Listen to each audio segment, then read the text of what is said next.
Breaking breaking breaking দর্শক, গেল কয়েকদিন যাবৎ গুঞ্জন ছিল যে মার্কিন যুক্তরাষ্ট্রের একটা প্রতিবেদন যখন সামনে আসছিল যে ভারতের পররাষ্ট্র মন্ত্রণালয়ের কাছে জানতে চাওয়া হয়েছিল যে শেখ হাসিনা তোমাদের দেশে আর কতদিন থাকবে।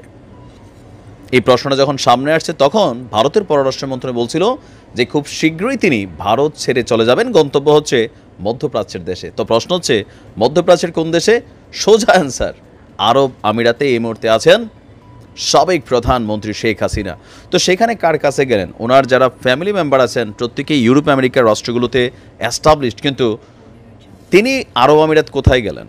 তিনি কি আরব আমিরাতে দুবাইয়ের আছেন, নাকি তিনি অন্য জায়গায় আছেন, অথবা তাকে কি সরকারি কোনো প্রটোকল দেওয়া হচ্ছে, নিরাপত্তা দেওয়া হচ্ছে? এরকম নানান প্রশ্ন যখন ঘুরপাক খাচ্ছে, দিন শেষে খেলা হবে। শামীম ওসমান ভাই খেলে দিয়েছেন। এবার আসেন, ঘটনাটা শুরুয়াত হয়েছে আজ থেকে 4-5 দিন আগেই। ভারতের গণমাধ্যমগুলো এবং বিশেষ সূত্র, একাধিক নির্ভরযোগ্য সূত্র বলছে যে গতকালকেই আপনার এই বিষয়টা সামনে আসছে যে এই মুহূর্তে তিনি ভারতে অবস্থান করছেন না, অবস্থান করছেন কোথায়? দুবাইয়ে। তো দুবাইয়ের মধ্যে কার কাছে?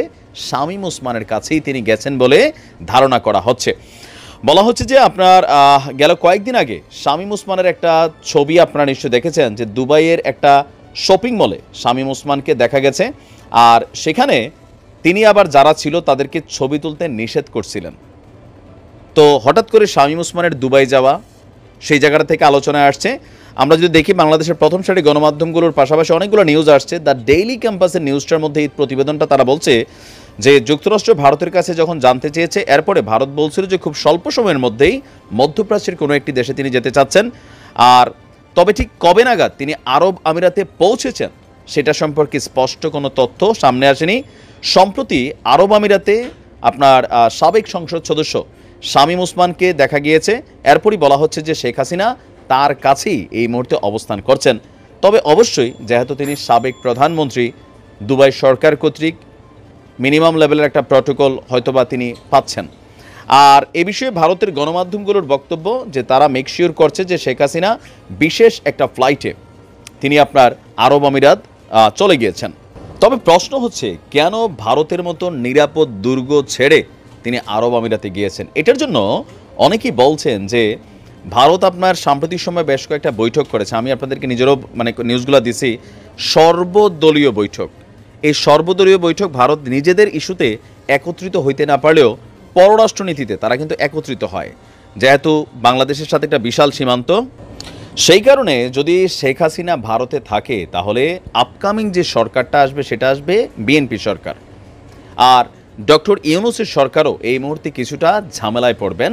শেখ হাসিনার যেহেতু সেখানে মেয়াদ নাই, ভিসার মেয়াদ নাই, বিশেষ প্রটোকলে তাকে রাখারও সুযোগ নেই।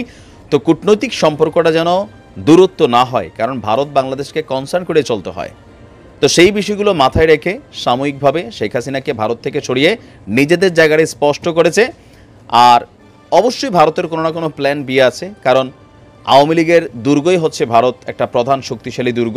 সেখান থেকে তিনি আরব আমিরাত গিয়েছেন, হয়তোবা ওইখান থেকে তাকে কিভাবে বাংলাদেশের রাজনীতিতে সক্রিয় করা যায়, পুনর্বাসন করা যায়, এ নিয়ে কিন্তু বেশ প্রতিবেদন আপনারা ভারতের গণমাধ্যমগুলোতে প্রতিনিয়ত দেখছেন। পশ্চিমা বিশ্লেষকরা যারা আছেন তারাও কিন্তু মন্তব্য করছেন। তবে এই মুহূর্তে আরব আমিরাত যাওয়ার পরে শেখ হাসিনার অবস্থান নিয়ে সুস্পষ্ট কোনো নিউজ আসে নাই যে তিনি আসলে কি শামীম ওসমানের কাছে আছেন অথবা আলাদা কোনো প্রটোকলে অন্য কোথাও আছেন। তার উপস্থিতি নিয়ে আসলে এখনও কোনো ছবি বা ফুটেজ সামনে আসে নাই। তবে গণমাধ্যমগুলো বলছে, ভারত বলছে যে শেখ হাসিনা আরব আমিরাতে গিয়েছেন। ভালো থাকুন, আসসালামু আলাইকুম।